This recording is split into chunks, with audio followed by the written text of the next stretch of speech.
Hello, everybody. Welcome back. Very excited to have this next gentleman on the show. He is Sheriff Christopher Swanson.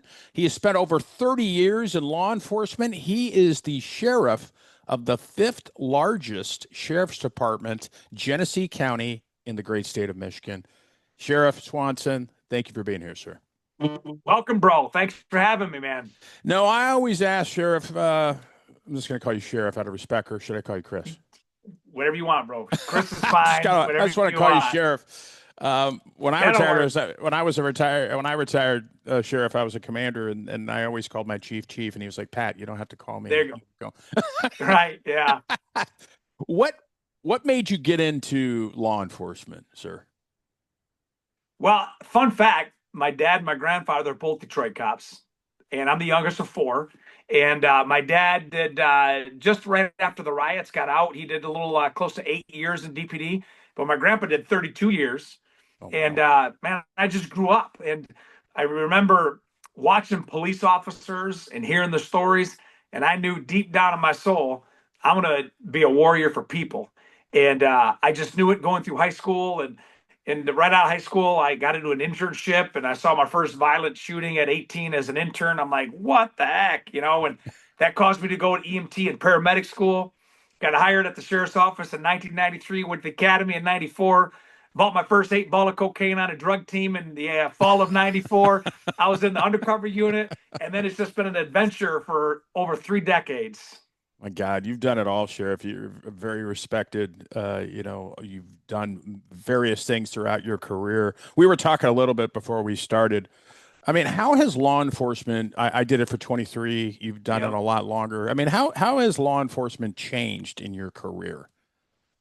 So that's a great question because think about in 1993, I was starting when dudes were retiring that started in 1963 Yeah, with I 30 remember years that. on. Yeah, yeah.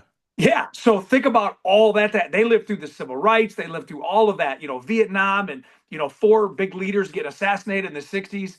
And then, of course, the 70s with the revolution and then the 80s, the great 80s. And I literally thought when I would be hiring, I would hear these men and women say, "Boy, it ain't like it was when I started." And I kept thinking, well, how could it be much different? It's not like it used to be, and in a Yeah. good way. I look at what we did as police, and in my case, police and EMS. We've evolved. That's why I don't call it, you know, when people talk about restoring the police, they're like, we need reform. That almost indicates that we're bad. Yeah. But I do believe in police evolution and how we handle investigations, how we address the public. We still have a fist of steel and a hand of velvet, but I think policing is just more professional than it's ever been. Certainly a much higher standard than it's ever been in my career. Yeah, I agree with that. I think that, we have to protect ourselves, but we can be, compassionate, empathetic. You gained national fame a couple of years ago with riots where you actually opened a dialogue with some, not with riots, I'm sorry, with demonstrations where people were demonstrating, and Sheriff, you kind of took the lead and opened up the dialogue. Can you talk about that? Yeah, that was in, George Floyd, murder. It was in May of 2020. That's 5 years ago, just 2 weeks ago. That's how long it's been. Yeah, yeah, And in Flint, Michigan, for those that are watching and listening now, don't forget, we just come out of a water crisis in 2016 where 100,000 people couldn't drink water like that in January of 2016. And so there was a long history. And, we fight poverty and we fight generational incarceration. There's a lot of heaviness in the city and in the county. So all that to say, when the George Floyd incident happened and there was a protest in May of 2020, there was an expectation that the city of Flint and Genesee County was going to follow along suit. But as the sheriff, I'd gone through the ranks. I'd only been the sheriff 5 months and 29 days. And I was prepared to take 1,000 people to jail. We had 1,200 flex cuffs. The night before, they were burning big cities in Miami and Seattle and in yeah. Portland and Detroit. And so we were ready, and the protests were 1 mile from the sheriff's office. So we knew that this is a potential target. Well, when they got there at 5 o'clock, and I could go on for an hour on the story, how it unfolds and how it changed my life forever. They were protests, but when they turned towards the actual what I call the incident command and the whole flavor. And I know you've been on the job when you hear dispatch say all Yeah. available units, Better get that there. means that if you're not on a hot call, you better go. And the sirens went crazy. And bro, I just looked into the crowd and I'm thinking, there's going to be bloodshed. There's Yeah. absolutely going to be bloodshed. And I think there's got to be a better way. Yeah. And I say life is like a container, and what you pour into it, what you allow pour into it, when that gets bumped, that's you coming out. And I thought, man, this has got to be a better way. And this has all happened in nanoseconds. And so I just broke the line where all my guys were and other agencies, took my helmet off. I hugged the dude, and I'm like, he was a pastor on the street, black pastor, buddy of mine. And one of the leaders came by and of the organization, and he just starts talking, and I cut him off. I'm like, bro, I said, that guy in the Minneapolis ain't who we are. I said, these cops are here to help you. I said, what do you need us to do? And he's like, tell the people he told me. I said, well, get their attention. And he's like, hey, everybody. We were outnumbered 50-1. But he was the organizer, man, and they just listened to him. And he's like, the sheriff wants to say something. And they formed this horseshoe. They all became journalists. And I just said, hey, man, that guy in Minneapolis isn't who we are. I said, these cops are here to help you. I said, why don't turn this into a parade, not a protest? And Phil, what happened is, Amazing. when people want to be heard, and you have somebody there that can actually listen, but they don't, they're going to continue to escalate. But Absolutely. de-escalation, as we know in our job, it's not to solve every problem at the spot. It's to de-escalate it Yeah. and let the dust settle and say, okay, how do we go the next 6 inches? We can't solve a lifetime of problems, but all that to say, that moment that we're able to turn it around, we had 40 protests that summer in the city of Flint, Detroit, excuse me, in Genesee County, and not a cop injured. Nobody went to jail. No businesses burned. Nobody trashed anything. They were angry, but we were there front and center saying, "Hey, we're going to hear your voice, but we're not going to riot." There's a big difference between protesters that are angry and people that riot. I Yeah. didn't have rioters.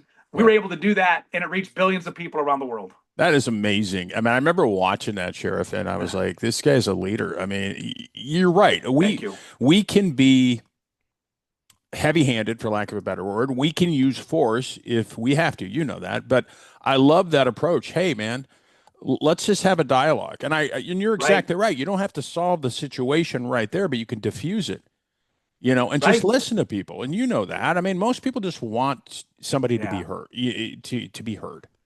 right, What was the reaction of your troops after that? yeah, I mean, because some of them I yeah, know were jazzed up. They were spun yeah, up. They were like, "All right, right, we're going to do this." yep, I imagine. I mean, I hate to, guess, but I mean, yeah. did you get a good positive reaction to that? How you handled it? So when you watch the video, you'll see there's like 3.5 seconds where everything that you just said is going through my head. Like, if I do this, what is that going to happen? If I do this, what's going to happen? But ultimately, that's where leadership comes in, man, Yeah, and yeah, especially police leader at executive level. And that's why I love being a sheriff. I don't answer to a mayor. I don't answer to a city council. I don't answer to anybody but you, the yeah. people. And so immediately I'm thinking, what's the best way where everybody can walk away and they're safe? Hmm. And so when I knew that, I'm like, I can't worry about what these cops are going to think or what these protesters are going to think. The best solution is to just walk. Yeah. And when I did that, hey, there was one particular sergeant. He talked to my buddy that was there on scene, and it literally went. I'm not kidding you, mother effing like crazy. Everybody's got pistols, open carry. You got craziness going on. Hating, just spewing to Hope. Hey man, can I grab a picture? I'm like, yeah, bro, let's go. I'm high fiving people, and all of a sudden we started walking. If you were there as an observer, I'm telling you, you'd see in less than 1 minute the whole thing switched, and we were going That's on an amazing. eastbound direction back to the location, and the cops were just standing there with like their shields, batons, and they're like, what just happened? You had people that want to fight. You had more people that did not want to fight, though. Yeah, yeah. And then literally that sergeant turned to another buddy of mine, as I was saying, and said, what just happened? What just happened? Well, He the goes, sheriff I just don't know, but we're diffused it. going that way. Sheriff just Yeah. diffused the situation. And not only does that build confidence, and I would think it would build morale within the agency, but it Right. also builds trust with the community. Trust. That the sheriff and his department, his troops are out there. They don't want violence. They just want us. They just want to, they're listening to us. We're being heard. You know what though? What you just said is surreal because what the public needs to realize, especially in the role of a sheriff, under the Constitution, of which I take an oath, both U.S. and Michigan, it's to do two things and two things only: to uphold the law and maintain order. By just walking with people, I did both of those. Mm-hmm. And it wasn't because I was being a superhero or was even discussed in the briefing at 2 o'clock. The briefing was to take 1,000 people to jail and 1,200, as I said, flex Absolutely. cops and fire hoses of OC spray. But at that moment, executive leadership is when you prepare in peace to perform in chaos. Yeah. And when you see that happening in action, even I am inspired by what happened, and I was there. Yeah. Because that's what true police leadership is. I'm telling you, back to your earlier question, what has evolved in law enforcement? And I've said this from the grandest of stage, so I'm glad to be on your platform. If you look at what's happened in America with protests and any acts of violence, law enforcement is always point and center. Yeah. Always. Whether it's civil rights, whether it's George Floyd, Pride Month started from the 1969 Stonewall riots. Yeah. Selma with voting, Rodney King, look what's happening in LA. Like, the law enforcement is, so if we're always front and center, I've told people, then we have the ability, unlike any profession, to maintain order and enforce laws. There's nobody that does it better than the police. Yeah. But it's Absolutely. our job to do it and to do it well. That's why sheriffs and chiefs need to take the lead. And you are going to have a consequence. So make sure you bet on protecting and serving and unifying. That's the motto. Yeah. I mean, how can anybody, I mean, I guess there are people who are always going to question Right. you know, what you did, but I mean, how can you argue with de-escalation? You know, how can you argue, like you said, Sheriff, you prepared for it, you had a briefing, you had an op plan, you Yeah. had all that stuff in case shit went sideways. But you just said, screw it. I'm gonna talk. I'm gonna listen to the community. Yep. And it worked out. I mean, I come from a generation, I'm 56. I don't know if we're the same age or close, but you know, where it was ask, tell, and take. I'm going to ask you Yeah. once, I'm going to tell you, and then I'm going to take you. Yeah. And I agree with you 100%. We've evolved to a point where I think we're more educated, we're better trained, and we're constantly learning. And everything doesn't have to result to tear gas or Right. rubber bullets or anything. I mean, we can if we Right. have to. Let me just say this. There are times where it's ask, tell, take. Like, you don't Absolutely. have, But you, there is shots fired. You've already got somebody committed. Like, that's not the time to say, hey, time out, let's walk. yeah, Our job is to know the difference between the two of them. absolutely. Absolutely. You read the crowd, you read the you read the Yep. energy, you were like, shit, I need to do something. And that comes with Right. your experience. But yeah, you're right. There's that balance right there. You Yeah. know, where I always told new cops, I would say I would rather talk my way out of anything than to use Yeah. force. Now, Right. I can use force, but I would rather talk my way out of anything. I don't Right. know how it is in Michigan, sir, but I mean, I wish they would kind of, you know, teach a lot more of this, you know, leading by example and leadership in the academies. You know what I mean? I mean, I Yeah. know they got to jam all kinds of curriculum Right. and firing and DT and defensive tactics and all Yeah. that other stuff, but it truly is inspiring, sir. I Um, appreciate it. I want to pivot a little bit in you launched Ignite, which Right. is inmate growth naturally and intentionally through education. Can you talk about that? So that's kind of like a spinoff of what happened in May of 2020, Yeah. because it came to me in July of 2019. Now, I've been the first individual since 1836 to come through the sheriff's office to go from deputy to sheriff. 39 sheriffs before That's me have come in amazing. from the outside. So I Yeah. know my job and Yeah. I know my community. And so when I had anticipated that I would be appointed sheriff in 2019, I was thinking, man, we got to do some changes. I'm already fighting sexual predators since 2018 through Ghost. We're making a huge inroad. Yeah. We're crushing crime. You know, we're crushing drugs and fentanyl. Like, wait a second, jail. That's like the one area that anybody who fails, who has an addiction, who has poverty issues, who has, it all comes down to this county jails. And 9 times out of 10, the individuals in jail, they go back to the street. Only 10% of the population go to prisons anywhere in America. Yeah. And then I started looking, I'm like, I'm seeing the same names come through the jail, the same generations 3 times. I'm seeing poverty and all this. I'm like, this is ridiculous. We got to change it. Now, fun fact, I wrote a thesis back in 1998 when I was a graduate student at Michigan, and it was right out of the drug team that I came from. And I'm thinking, how do we really reduce crime in America? And I did the thesis, and the conclusion was hope, value, education, and job placement. Hmm. I mean, you can add more cops, more sentencing. You can do truth in sentencing. All that has its place. But if you give people hope, value, and education, they don't break the law. They don't come to jail. Everybody wins. Yeah. Well, that seed was planted, Phil. 2019, Ignite grew out of that idea, anticipating when I was going to become the sheriff. I became the sheriff in January 2020. 3 weeks later, COVID hit. I'm also the emergency manager of the county, so I flipped into COVID gear. The riots happened. Then they kept asking, what's next? I did 157 interviews in less than 7 days. We're doing all the protests. I'm thinking, I know what's next. We're launching Ignite. We're educating inmates in the Yeah. jail 5 days a week, building on a meritocracy. So if Chris and Phil have the same opportunity, but Phil gets incentivized and Chris doesn't, I guarantee you're going to be more successful than me. Yeah. Look at your podcast. Abs- You gotta put in the dues. Yeah. So we started doing that, bro. Within 90 days, I saw violence in the jail down 90%. I saw people that were in for, my jail, 60% of them in there for 20-year to life offenses. It started changing the whole culture. Now, 5 years later, this September 20th, Ignite is now the national standard in jails in America, studied by Harvard, Brown, and Michigan. It was just published in the Quarterly Journal of Economics. I just Brown. came back from Oxford 2 months Yeah. ago speaking with Jelly Roll to 82 countries. I don't know of a single government program in my career that can reduce crime by 23%. It's because we educate people never to come back to jail. Yeah. And see, that's the thing. I mean, I know it. Maybe some of the listener, or a lot of listeners probably know it. Obviously, you know it, Sheriff.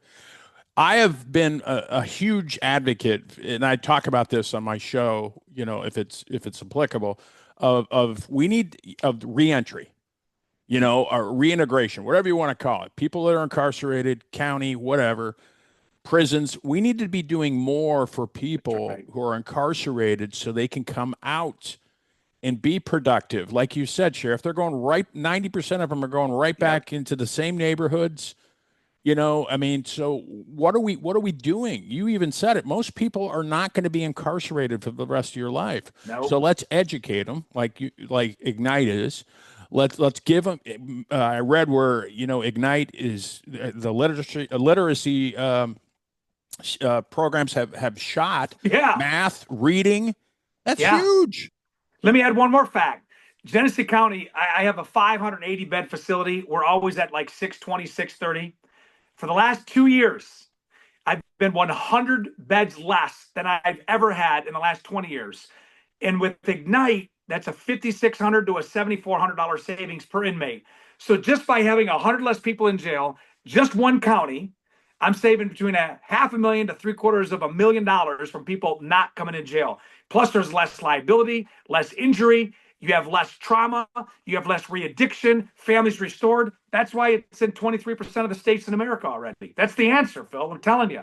Well, and you're preparing people who are incarcerated to get employment when they Right? get out instead of, hopefully breaking that course they were on where, hey, now I'm a little bit more educated. My reading skills have gone up. My math skills have gone up. Other skills Right? have gone up because of Ignite. Now I can, now I can go get a good paying job. I But mean, the key with I love Ignite, it. because there's a lot of education programs out there for people to listen, like, oh, yeah, we got it. But it's the incentive. So if you complete an 8-hour course, you're getting a happy pack, you're getting a honey bun and a can of pop. You do a 3-week course, you're going to get an extra visit with your people. You finish a 6-week course, you're going to be part of the graduation.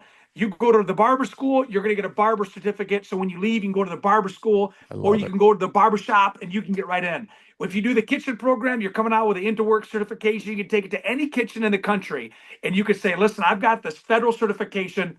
You're getting a job. We partner with the iron workers, the operating engineers, the UAW. We got dudes coming out going right into a 35 to 40 to $5 hour job. It's amazing. That's amazing. Yeah. And it not only saves taxpayers money, but it helps the community in Uh, recidivism, it helps recidivism race rates. relations. This Yeah, is a white dude. yeah, exactly. Well, I you're mean, exactly right. I mean, it helps. yeah. Everybody wins in this. Right. Everybody wins in this. So that's And I want to tell you amazing. one more thing, if I Go may, ahead, your sir. listeners. I don't write a single letter to a judge. I don't advocate for cases. I don't do any. While you're in jail, I'm giving you the best chance to be the man or woman you're created to be. But I'm not advocating for what you did, and I'm not excusing. There's still victims out there. So I want to make sure this is not a program to lessen the impact that Oh, they've had on absolutely. society. But while they're there, I take the words from my dear friend Gary McFadden out of North Carolina, Charlotte. How do you want us to return your neighbor? That's the answer. Yeah, absolutely. And like I said, and I'm glad you said that because that doesn't, you're not condoning any crime or, Right? you're not talking down or mitigating what the victims have gone through, but you're trying to take this person Right. and make them better. Right. I mean, because we're the most heavily, I think we're the country with the most people incarcerated. Correct me if I'm wrong. Well, do you know in America, and this is from Nation Outside, 80 million people have done at least one day incarcerated. Yeah. And I'm 80 not million people. and I'm not saying a lot of people need to be incarcerated, Right. but most people, this is what a lot of people don't understand. Most people are going to get out of prison or they're going to get out of being incarcerated. They're not going to stay Right. there indefinitely. So we have a problem in this country. So we need to be being more proactive, like you are doing, Right. when they're on the inside to Right. incentivize them and maybe educate people a little bit more to okay, there's a different way. Right. There's a different way. And like I said, everybody wins. And when you incentivize it, it has a dopamine release Absolutely. that they feel like, wait a second, something gave me something positive instead of stealing and slinging dope. If I continue to do this, then that dopamine release is part of a successful life. And then you have the kids that are watching it. You got the parents that have been praying for these people for decades. We have graduations. I say this, and I'm doing I think it's my 38th commencement next month, That's where we amazing. celebrate 38th. You should go online and look at Ignite graduations from all over the country. I mean, it tell you, bro. We just launched Ignite last week in Washington County, Ohio. Washington or Ohio is three. We're down in Alabama, in Blount County, Alabama. We're in Collin County, Texas. Dallas, Fort Worth. Charlotte, North You got to Carolina. come down to Florida there, Chris, Sheriff. I'm trying to get Sheriff Tony to get me in there, man. Yeah. Howard County. Yeah, you should, man. I mean, I love it, Sheriff. I Yeah. love it. You could keep doing the great work you're doing, sir. If you were, let's shift a little bit. If you were, I'm sure you get at this all the time, sir. What Yeah. advice would you give a young man or woman who wanted to get into law enforcement right now? Whether it's Do it. sheriff, police, Do it. Yeah. good. I would say do it knowing this. Regardless of what you hear, the majority of America loves the police. Absolutely. It's our job to give them a reason why every day. Number two, the majority of America does not want to defund the police. We've got to get them a reason why to give us the incentive to stay in this field because it's worth it. Number three, if not you, then who? Yeah. Yeah. I've loved that. If not who, then you. If you're looking around to see who's in Yeah. charge, I remember hearing this a long time ago. If you're looking around and nobody's standing up, you're in charge. Right.